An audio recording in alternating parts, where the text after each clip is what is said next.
Welcome back to the channel for a preview of One Fight Night 19 that goes down this week, Friday night at the iconic Lumpinee Boxing Stadium. Saturday morning, I suppose, if like me, you are in the UK. Before we dive into this preview, I should point to my last video. You might have already seen it, you might not, but I uploaded a video. It was an over-hour conversation with Mr. Nick Atkin, who was kind enough to join me. I'm sure if you're checking out this video, you'll be familiar with Nick's work, formerly of the South China Morning Post and now of Sportskeeda, whereas also I put my one championship coverage, apart from the videos on this channel, but in terms of my writing work and things like that. So it was great to catch up with Nick, and we covered this card to some degree. We didn't necessarily go through every matchup super closely, but we did get to a lot of the main talking points for this card. We also spoke about 1165 and kind of just spoke about where One Championship is at this year. You can check that video out right now on the channel. I think that Nick dropped some incredible knowledge, and I think that we had a really good chat and stuff, and hopefully the first of many. So like I said, you can check the video out on this channel already. You can hit that subscribe button over there at the top whilst you're at it. That would that helps. But yeah, be sure to check that out. Like I said, I do really appreciate it, and yeah, it would be super helpful if you did do that. Now let's pull up this One Fight Night 19 card. In my opinion, it is the best fight night card we have had in a little bit of time. I know that you can't see the bottom two matchups here just because of where I am, but I will show you those in a minute, just so you get the graphic for a minute at least. And yeah, like I said, I think this card is very, very good. Of course, exciting times for the UK fans, because we have got Jonathan Haggerty in the main event. He's kind of the poster boy for One Championship over here, and looking to continue his incredible run. But we will get into that when we get to the main event, because we will start off with the first fight of the night. As you can see in this bottom corner right next to me, it's over that way, over that way. You've got Tom Poon starting things off, strawweight Muay Thai contest versus Timo Churkov. Tom Poon, if you haven't seen him before, hell of a lot of fun to watch. Me and Nick Nick had some very interesting comments about him that I will not get into too much, because I it was his take, and it was an interesting one, and I don't know maybe the people that he was referencing in that take, but maybe there are some people out there that see a little bit of a ceiling to Tom Poon, but he's really entertaining to watch. The showmanship is there, as well as the performances that are always a lot of fun. I know that he is coming off of a knockout loss, I do believe, but he is a ton of fun to watch. Let me flip over this this card so that you can actually see the full card. That would be Andy, we're changing up, as you can tell, the way that I'm doing these fight night previews. So it's a little bit of a work in progress, but we're working it out. Let's scroll our way down. So then we have got the second fight of the night, strawweight MMA contest. This was only added, officially announced, I should say, when the graphic came up, which was about a week ago at the time of recording. You've got Mansur Malachiev taking on Yusuke Sarota. Malachiev, of course, coming off of a loss against Joshua Passio, and he looked very, very good up until that fight. I say he looked very good. Obviously, he'd only fought, I believe, the one previous time in One Championship, but like I said, I was impressed by Malachiev, and if he had beaten Joshua Passio, he was definitely going to fight Jared Brooks next time out, I do believe. So, looking to bounce back, and I said this in the last Fight Night preview. I spoke about this with Nick as well. I'm just happy to see that there's MMA contests, and that it feels like there's some movement in these divisions. And, there are, of course, a couple of other MMA contests on this card, maybe not as many as I would have hoped for, but this is an event at Lumpinee. Should we expect anything too different? Again, check out the video with Nick. We went over all of this. And like I said, over an hour worth of great insight from him, and hopefully some good conversation as well. As you can see, also on this card, we've got Nat Jarunsak taking on Dayan Cardoso. That is in a mixed rules fight. I spoke about this fight with Nick an awful lot. To get his opinion on these kind of special rules fights. This one, if you're unfamiliar, is going to be taking kind of a similar format to the Rodtang versus Demetrius Johnson fight. So it is scheduled, I believe, for 4 rounds. And it will start with Muay Thai, then MMA, then Muay Thai, then MMA. And there will be no judges. So if it goes all 4 rounds, it will just end in a decision, which I personally believe is probably the best format for these kind of special rules, mixed rules fights. in terms of having a striker versus an MMA specialist. Of course, Wonder Girl has actually spent, some time, well, I say sometime, quite a lot of time working on her MMA skills and even competing in MMA. So it's not, the same kind of thing as a DJ versus a Rodtang, right? But you can understand why. I think that, look, Jaruntak is a big star and she needs a win. So you put her in there with someone who's an MMA specialist so she can kind of do a bit of striking and a bit of MMA, balance the two a little bit. She obviously is a much more comfortable striker than she is an MMA fighter. So giving her that little bit of an advantage. But as Nick said in our chat, this is not an easy fight necessarily for Jarunsak. It's definitely one that she could lose. Dayan Cardoso looked fantastic on her one championship debut against Ayaka Miura, where she got a knockout. Admittedly, she's coming off of a loss, but not an easy fight for Wonder Girl. But yeah, interesting to see how this one goes, and interesting to see whether these mixed rules fights continue to be a big part of one championship, because I think apart from Rodtang and DJ, they haven't really set the world alight. Yeah. We'll see how this one goes, I suppose. Scrolling up to the next fight, this would be my pick for the fight of the night, I would say. Luke, I believe it's Lessie. I always want to say Lesay, but that would be the E and the I flipped the other way around. Look, if you've watched my videos before, you know that names, pronunciation, I feel like I'm usually quite good at that kind of thing, but this is very difficult, especially, when I don't have first-hand experience interviewing these fighters and getting to know them and stuff like that. So I apologize if it is wrong, but you've got Luke is returning, one of the best nicknames in one championship, the Chef, returning to face Eddie Abasolo in his second one championship fight. Luke had a fantastic debut last year against Smoking Joe Natwa, and I know that he lost that fight at One Fight Night 17, right, in December. But it was one of the best Muay Thai contests of the year, and I was, really, really impressed by him, to be honest. Showed tremendous heart and toughness to stay in that fight, and then kind of brought the fight to Smoking Joe at points as well. So Eddie Abasolo is no slouch. I've been impressed by him during his one championship run. I think he is kind of a little bit of a dark horse in this division. And it's a really tough test for Luke, to go from fighting Smoking Joe and having that incredible war and then going straight in there with a guy like Eddie Abasolo. He's not getting any easy fights, but hopefully, that is one showing, a lot of faith in him. It would be really, really tough for him to start out with back-to-back losses against two really tough guys. So I didn't necessarily see this matchup coming, but like I said, this would be my pick for fight of the night. This should be an absolute banger. You've got an MMA contest, welterweight MMA. I'm going to butcher these names, so I'll try not to. Hiroyuki Tetsuka versus Valmir da Silva. Just happy to see MMA contests on the card. I'm just going to leave that there. Lightweight MMA, lightweight Muay Thai, rather. Liam Nolan taking on Nozet Trujillo. In my chat with Nick, I said that I was just happy to see Liam Nolan back on another card. He, of course, returned at the last event, One Fight Night 18 in January, where he got a win.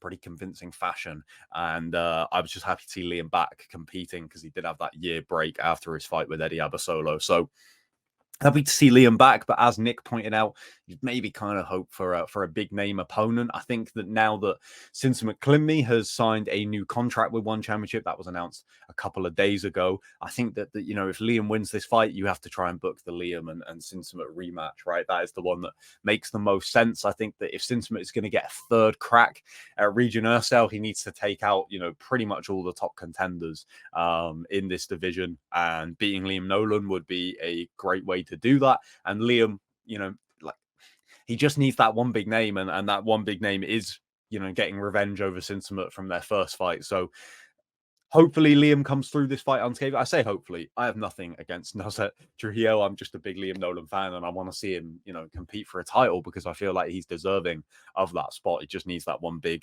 kind of marquee win to push him over that that kind of boundary, that last kind of hurdle, I suppose. So excited to see Liam back, though. Back-to-back fight night events to kick off 2024. Really, really good stuff from him. Moving on to bout number 7 of this card, you've got Daniel Williams taking on Lito Adiwang, two guys that I have written a hell of a lot of pieces about during my time at Sportskeeda. Two guys that always bring it. This would be another pick for fight of the night, I would imagine. Be surprised if we don't get a bonus from either guy in this fight. Lito Adiwang, to speak a little bit about him, of course, coming back from injury last year, he took it was a 1X, I believe, his injury against Jeremy Miado, and then kind of looked like he might not be back. And then he did come back at the end of last year, got it was like 35 seconds, something like that, knockout in his return on a Friday Fights card, and then got back in there and got revenge over Jeremy Miado to cap off his year. Back-to-back wins. So now looking to make it 3 in a row over Daniel Williams. And I think, could he get a title shot with a win over Williams? Maybe. Potential for this strawweight division. I'd say probably he would need to beat Williams and then beat somebody else, just because you have, we had a couple of strawweight matchups at 1165, of course. So, some of those guys, some of the top contenders in the top 5 rankings got wins lately. So maybe that would mean that Adiwan would need another win. But, he's got serious momentum behind him. And of course, the story of coming back from that injury. So, a lot of momentum for Lito Adiwang, a lot of stakes here. And for Daniel Williams, he is in a weird place, but he is kind of always in a weird place with one championship because he competes in MMA, Muay Thai, and kickboxing. So it's like, it's hard to kind of look at where he's at, because lately he's had some tough fights in striking, right? The guy only fights the best in the world. He had to believe it's 3 consecutive losses now, right? And of course, one of those was to Jeremy Miado. He was building a run in the strawweight division, came up against Miado, lost that fight. It was a tough loss as well. Really, really good performance from the Jaguar, I thought. And then he goes in there and fights Superlek. Was that on late notice? Was that for the Rodtang injury the first time around? Yeah, I believe it was. So, say no more. And then he goes and fights, was it DeBella that he thought it was Jonathan DeBella, right, for the strawweight Muay Thai title? And I really, really like Jonathan DeBella. I really rate him, and that was a really, really tough fight for Daniel Williams, I thought. And it proved to be exactly that, right? Back-to-back fights against world champions in striking is no joke. So kind of needs to bounce back with a win here. And I spoke to Daniel Williams ahead of that fight with DeBella, and he said that he kind of just needs to try and focus maybe on one discipline. And I think that because he has all these attractive options across all 3 disciplines, he tends to get these big fights, even, off the back of 3 losses, a fight here, bout number 7 on this card against Lito Adiwang, a win here, and he's right back up into the strawweight title contention picture. So he always gets these big fights because he's always in and around title scenes. But I think that might be kind of the issue in picking one skill set to really focus on, is that he'll suffer a loss, and obviously he wants to fight for world championships. He wants to be a world champion. And so when you suffer a loss in one of these disciplines, and then they're like, well, here's a title shot or a top contenders fight in another rule set, it's like, oh, I should go over there. That would be the most logical option. But I would like to see Daniel Williams maybe just stick to one discipline for the rest of the year. But I can't see it happening, because somebody will pull out of a fight somewhere and he'll get the call and he'll step in, because he always does. And that is to Mini T's credit. That isn't me, saying anything negative about him. But this could be the start of maybe a run in the strawweight MMA division, perhaps. And so I'm excited to see that, because Williams is a ton of fun to watch every single time he is in the co-main event bantamweight Muay Thai division. You've got Saima Pech taking on Mohammed Yunus Raba, a rematch of their fight from One Fight Night 17, I do believe. That was in December last year. Was it a Friday Fights card that this was on? Let's double check, shall we, real quick? One Fight Night 17, yeah. So it was a first round knockout for Mohammed Yunus Raba on his debut, and it was a controversial one because not only did Raba miss weight for this fight, he landed an illegal blow, like he dropped Saima Pech and then hit him again as he was going down for the finish. So it was a controversial one. The crowd did not seem very happy about it. And I believe as well, Raba was a late replacement for Felipe Lobo, who we'll talk about in a minute. So Raba had his reasons for missing weight, but when you pair that with the foul, it's kind of it's a difficult one. So I'm glad that they're doing this rematch, and I'm really excited for this fight, because even though a lot of people I think will be looking at this as kind of an option for revenge or redemption for Saima Pech after that loss, and get a little payback on the way as well. I was really impressed by Mohammed Yunus Raba. I know that it's a controversial fight, and stuff like that. It kind of reminded me, I'm going to use a UFC reference here, but it kind of reminded me of Alexander Hernandez. Is it Alexander Hernandez or Anthony? Alexander Hernandez, when he made his UFC debut on short notice and fought Beneil Dariush, right? And, you know, it was controversial because he was so, I almost said hella cocky, sorry, just slipping into slang there. He was really cocky coming into that UFC debut against Beneil, and there was no glove touch. Just like, he faked the glove touch, right? And the bell went, and he went to it, and then he tried to catch Beneil. And you know, you're not going to make any fans doing that. But then he came out so aggressive and just put the pace on Beneil. And even though you can say he didn't show Beneil any respect, he did it for a reason, because he wanted to get in his face early and put the pressure on him. And I think that's what Muhammad Yunus Rauba did. And also, when you consider the fact he took it on late notice and didn't make the weight, he knew that he couldn't afford to go 3 rounds probably with Simon Pet. So he just put it on him. And it was controversial, and I understand why people didn't like it and stuff like that. But I was also, you know, kind of watching it from a showmanship point of view, going, this guy's got something about him. And it was a really interesting fight for as long as it lasted. It didn't last very long, but so I'm excited to see this rematch. I'm excited to see, you know, if this fight goes a little bit longer, what Muhammad Yunus Rauba has got in his locker. And obviously, you know, if Simon Petch gets a win here, then he's right back into title contention, and you kind of just ignore that first fight. And, you know, Muhammad Yunus Rauba didn't exactly come into one championship smelling of roses after that first fight. So it'd be, you know, if he loses here, be interesting to see how he's received going forward. But I'm excited to see this fight and this rematch. Finally, the main event, the first title defense for Jonathan Haggerty in his bantamweight Muay Thai title after he shocked the world by stopping Nongo last year at 1 Fight Night 9. Taking on Felipe Lobo, a little bit of tension between these two guys, because Lobo and him did have a very tense encounter after Haggerty's win over Fabricio Andrade at 1 Fight Night 16 last year. Lobo, of course, a teammate of Andrade's at Tiger Muay Thai, I believe. Yeah, Tiger Muay Thai. So Lobo was there, you know, in the corner. He saw Haggerty up close and personal, and he knew that he was probably going to be fighting him. I was surprised to see this fight because Lobo, of course, pulled out of the Simon Pet rematch, and the fact that Nico Carrillo is very much looming large over this fight. But me and Nick really got into this kind of aspect of the fight during our chat, and about why this fight is probably next instead of the Nico fight. But, you know, you would imagine that if Haggerty comes through here, the Nico one will be very close. I would imagine it will get done this year, maybe not even next, but definitely by the end of the year. I hope that we see that one in the UK. Don't think it's going to happen, but fingers crossed. You know, we can hope. Haggerty's on an incredible run, of course, back-to-back knockout wins over Nongo and Fabricio Andrade to become a 2-sport world champion. I would imagine he gets the job done here against Felipe Lobo.